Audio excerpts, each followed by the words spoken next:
Saludos ancestrales y muy originarios. Yo soy Rafael Llanuam y en este video estaré explicando un poquito sobre el concepto de Tlachinoli, que reúne al fuego y al agua en un solo elemento, cómo este es de suma importancia para la cosmogonía náhuatl y también cómo ha influido su magia y su presencia en la historia de México. Así es que si les interesa la cultura mexica y las grandes mentiras, magias e historias de este país México, quédense hasta el final del video que de seguro les puede interesar bastante.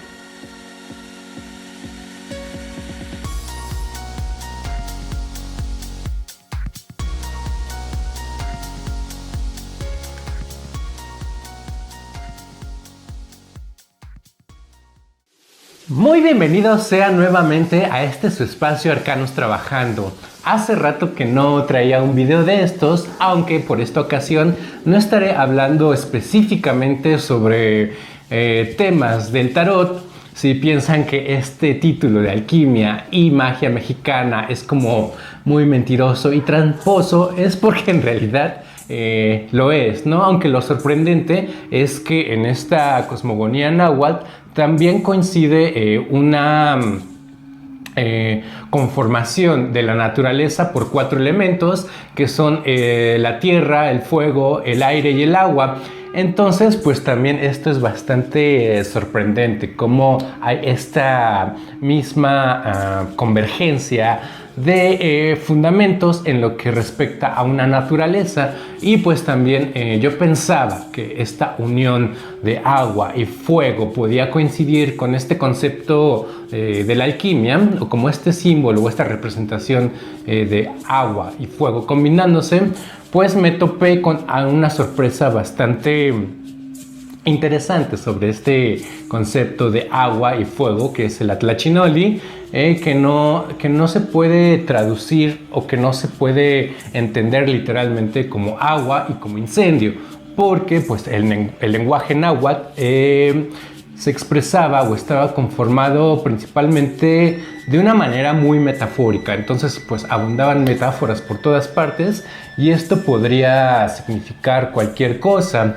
Entonces por eso todavía hay muchas cosas que investigar, que indagar, que reinventar o que reproponer sobre estas culturas originarias de México. Así es que pues también es como una invitación para que nos pongamos a estudiar, y además pues también ya tenía todo hecho, ¿no? Creo que iba a ser como una pérdida de tiempo, de información. Me gusta mucho grabar estos videos, así que a final de cuentas pues terminé haciéndolo.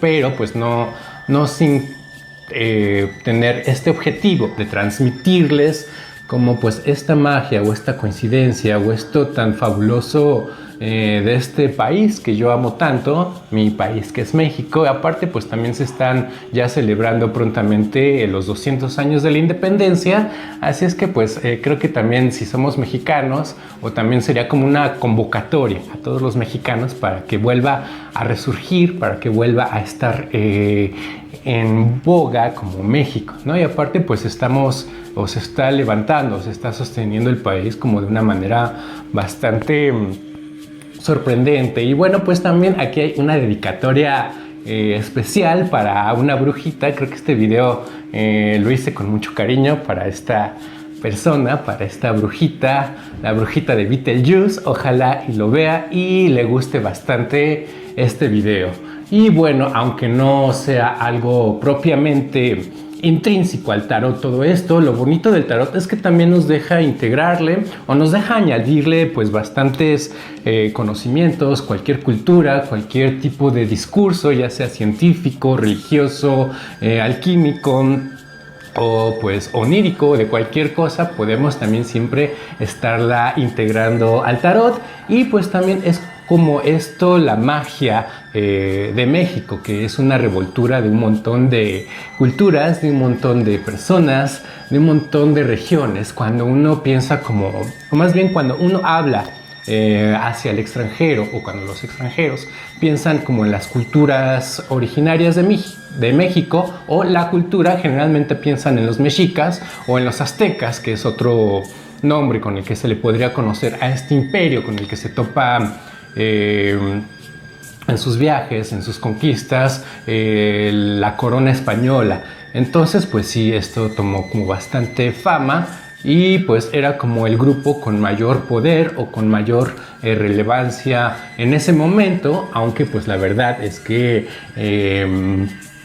si no lo conocen como extranjeros, pues los pueblos originarios o las culturas de aquí de México son tremendas. Hay para dónde aventar hacia todas partes, ¿no? Aquí en México hay una frase que dice hay de chile, mole y pozole, o sea que hay de todo, ¿no? Y entonces también pues esta historia se ha ido conformando de bastantes choques culturales. Uno de los más famosos, como ya lo mencioné, es de la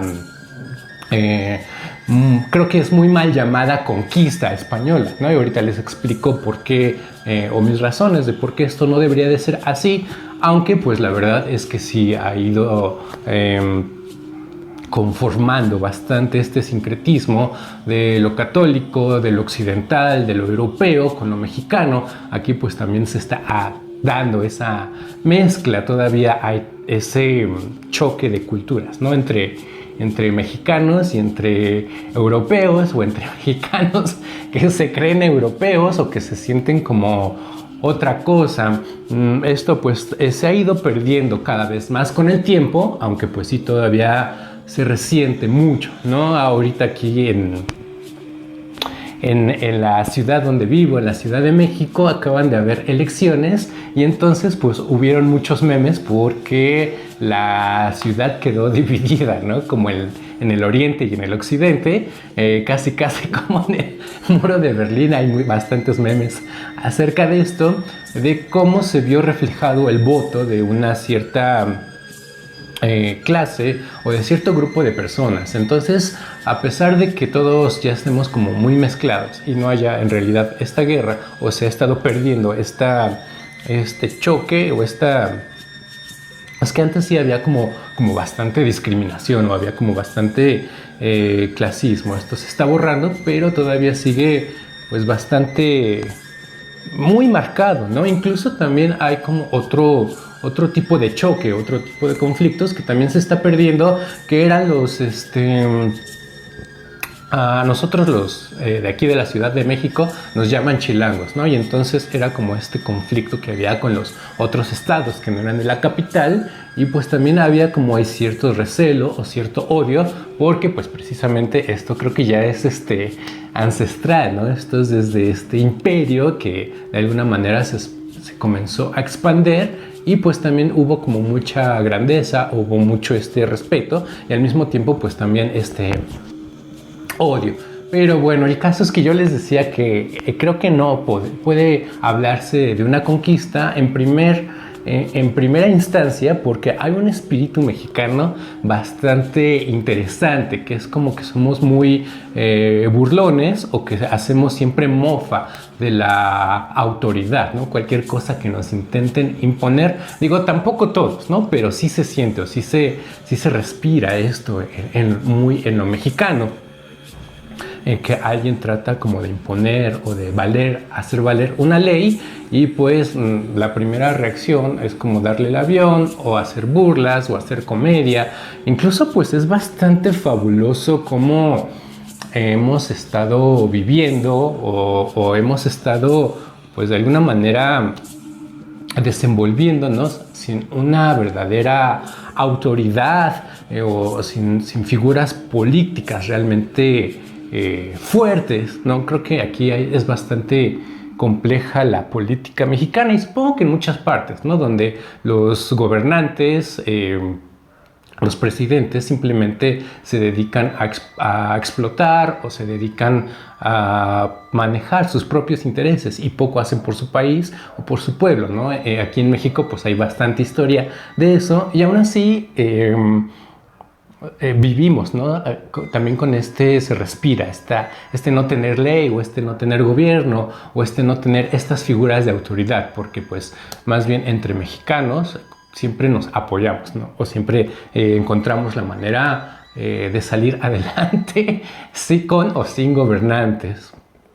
Y dense también chequen esto, ¿no? Si son extranjeros, busquen el presidente que tuvimos el sexenio pasado, Enrique Peña Nieto, que nos daba un momento de bastante alegría, ¿no? Casi nos daba un meme a la semana. Nos hacía reír bastante. Esto pues duele, ¿no? También al mismo tiempo se resiente o es como triste tener un payaso, tener un títere en la silla presidencial, pero bueno, para ya no hablar tanto de esto, más bien aquí es como exponerles también que también una conquista sería un nombre inadecuado, porque si somos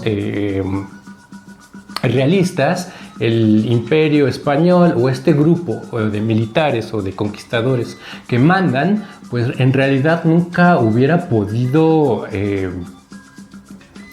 aplastar o someter a todos los pueblos de aquí, ¿no? Y al imperio azteca pues menos. En realidad este conflicto no fue de españoles contra mexicanos, sino fue de españoles y un grupo de mexicanos contra otros mexicanos. Entonces pues también de aquí es como bastante, o a través de esto se entiende bastante de la historia de México, se entiende cómo el poder nunca ha sido realmente solo de uno, ¿no? Siempre estamos ahí en conflictos. Y también otro rasgo bastante interesante de la cultura mexica y azteca, que eran principalmente una sociedad organizada conforme a la guerra. Éramos pueblos bastante guerreros, casi como vikingos, ¿no? Donde morir y donde ir a la batalla era todo un honor y pues enaltecía el espíritu esto de andar haciendo la guerra. Y entonces no se tomaba tanto como un aplastamiento o no se tomaba como una humillación que otro grupo te ganara en la guerra, sino más bien se aceptaba, se asimilaba, ¿no? También si tu Dios... como perdedores, ¿no? Pensando en este punto de haber perdido a la batalla ante alguien más, pues era como este pensamiento de si tus guerreros, si tu Dios, si tu cultura, si tu religión, pues fue capaz de producir esta fuerza, pues lo mejor sería transformarnos o convertirnos también, adoptar esto esta fuerza que se presenta a través de la guerra, ¿no? Entonces pues también hay como por esa situación también una cuestión de asimilar o de respetar o de enaltecer, ¿no? Como la fuerza, la grandeza de la guerra de las otras personas. Entonces pues también esto es bastante importante, porque este concepto de Atlachinoli, que es a donde quería llegar, y lo que les hablaba sobre las metáforas, sobre un lenguaje bastante metafórico, esta palabra de Atlachinoli, o es más bien esta imagen de fuego y agua en una misma imagen, ya se las estaré dejando por aquí, puede ser traducido o es una idea que esencialmente está ligada a la guerra, a hacer como un movimiento, a hacer que es como... ya no pensemos en esta guerra de simplemente ir a matar o ir a apropiarse de lo que el otro tiene, ¿no? Sino más bien aquí la guerra, como les decía también, era sagrada, es lo que regía, era lo que daba sentido a la vida misma. Entonces, y esto por los mitos, ¿no? También que teníamos aquí o que todavía se cuentan, ¿no? De alguna manera como mitos, y son muy bonitos, ¿no? Porque cuentan que en esta era, que es el quinto sol, antes hubieron otros soles, pero pues estamos en el quinto, y este sol surge gracias a que un dios Tonatiuh se sacrifica. Entonces ya ahí surge la vida, o surge este movimiento, y aparte también otros dioses se sacrifican para darle movimiento, que es lo que hace que gire el sol y que tenga vida constantemente. Pero pues también hay que alimentarlo, ¿no? De ahí los sacrificios, de ahí la guerra. Y aparte también este concepto de Atlachinoli y de la guerra, les decía que no es simplemente ir a asesinar al otro, porque el fuego y el agua, como es en esta contrariedad, en esta estarse como presentando los contrarios, que también es una cultura, la náhuatl, pues bastante dualista, ¿no? Hay siempre dos principios que tienen una dinámica, y entonces pues también es podría traducirse, yo creo que esto podría pensarse como energía o como principio vital. También se podría traducir agua quemada o agua y fuego, como en esta tradición alquímica, de pensar agua en nosotros y fuego, que sería algo muy parecido a la sangre, ¿no? Que es un líquido caliente. Entonces pues también esto de la guerra y la sangre, y cómo esto se mezcla, ¿no? Cómo se van a la batalla o cómo se aman, cómo hay todo este dinamismo, pues es bastante trascendente, es bastante importante en la cultura mexicana, que pues es por eso que les digo que hay como toda una revoltura, ¿no? Siempre hay como distintas versiones de lo que ha pasado, de la historia.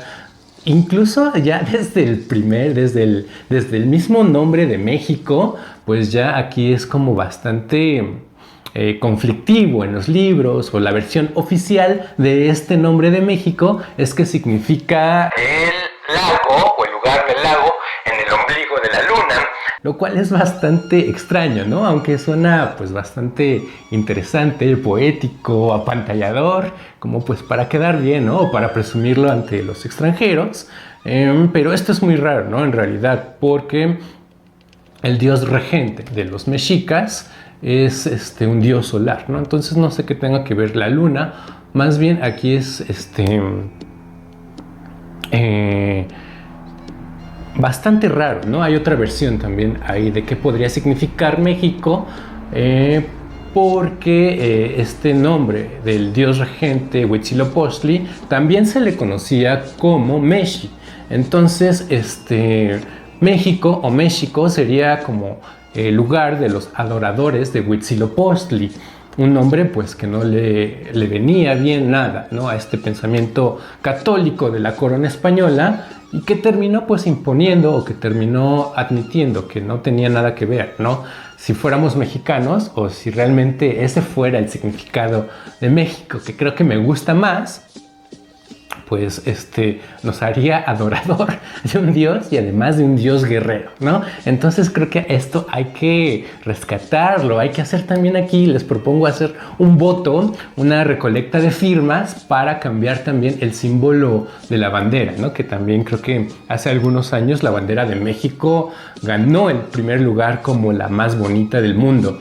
Pero pues también creo que sería más bonito, sería más cultural, incluso más originaria cambiarla, porque la leyenda cuenta de este símbolo que encontramos en la bandera, en las monedas también de México, que Huitzilopochtli les indica a sus fieles, a sus seguidores, en donde instalarse aquí en el Valle de México, ¿no? Que la señal era donde iba a ser donde un águila estuviera parada sobre un nopal devorando un águila, que esa es la historia como oficial, que todavía se encuentra en las historias, en las primarias, ¿no? En las escuelas de México. Pero la verdad es que no debería de tener un águila, ¿no? Esto también fue como una imposición o una adaptación del pensamiento católico, que asemejaba a la serpiente con el pecado, con el diablo, con lo terrestre, con lo mundano, ¿no? Que esta típica tradición de asociar al diablo con la serpiente, pues vieron como o le enseñaron de esa manera, cuando esto algo totalmente falso. Lo que tendría que tener es una tlachinoli precisamente en la boca, o sosteniéndolo o devorándolo, porque pues también el águila es se relaciona bastante con el sol, que es el dios del sol, Huitzilopochtli también. Por eso les digo que esto de la luna no, como que no cuadra, y el voto pues aquí sería para que vuelva a recobrar ese elemento tan rico, ¿no? Que sigue presente aquí en México, que sigue tan presente en estos pueblos guerreros, estos pueblos que si bien te apuñalan o si bien te sacan las armas, pues también te enseñan los brazos, ¿no? También te enseñan las manos. Somos bien, la hospitalidad de México es bien conocida en el mundo. Y pues este video es como para que rescatemos eso, ¿no? Esa magia, ese espíritu guerrero. Y además pues también quería platicarles un poco, ya que estamos hablando de toda esta magia, de cómo se combina el fuego y el agua, pues lo importante o lo trascendental que es para mí. Miren, aquí tengo mi velita con fuego y con agua. Antes le ponía unas manzanitas que flotaban y pues se veía todavía más sorprendente, pero dejó de trabajarla el señor que me vendía estas manzanitas. Lo trascendente es que pues también si atendemos como esto de la astrología, yo soy un signo solar de fuego, soy Aries, pero mi ascendente es Cáncer. Entonces pues también ahí siempre ha habido como en mí esta mezcla, ¿no? O si tomamos como cierto esto que propone la astrología, pues daría cuenta, ¿no? De cómo estos conflictos siempre internos en mí, de estar en choque el fuego y el agua. Y pues miren, también utilizo este tablero en mis lecturas de tarot, que es la estrella de David o la estrella o el sello de Salomón, que yo no lo utilizo para nada de esa manera. Más bien aquí sí es como esta tradición alquímica. No sé si sepan, pero en la alquimia los elementos se representan con triángulos. El fuego es como un triángulo hacia arriba y el agua es un triángulo hacia abajo, ¿no? Y entonces juntos forman pues esta estrella que también simboliza en muchas ocasiones la alquimia misma. Así es que pues es como esta relación que les quería mostrar, ¿no? De cómo se unen los contrarios, de cómo, y no solo se unen, ¿no? Cómo también están en guerra, porque a final de cuentas esta guerra o esta lucha de contrarios no es para imponer, esto representado desde la cultura náhuatl, ¿no? Esta guerra no es para imponerse uno sobre otro, sino todo lo contrario, para lograr un equilibrio o para permitir que la vida siga surgiendo de esta eterna lucha, ¿no? De esta eterna energía. Si nos pasáramos o si quedara solo un punto de vista, si ocurriera que solo hubiera un pueblo que tuviera una sola visión, pues creo que en ese momento se vuelve todo plano, ¿no? Y se acaba. Más bien creo que lo rico siempre es andar en lucha, amando y pues también ahí involucrándose de mil maneras con otras personas, con otras culturas, con otras maneras de ser y de pensar, que creo que pues es algo que se vive mucho en México. Si son extranjeros, dense una vuelta y van a ver cómo hay magia por todas partes. Pero pues bueno, creo que hasta aquí voy a dejar este video. Ojalá y les haya gustado, aunque no tenga mucho que ver con tarot. Nos estamos viendo próximamente y que tengan un destino bastante cultural y bastante mágico. ¡Chao!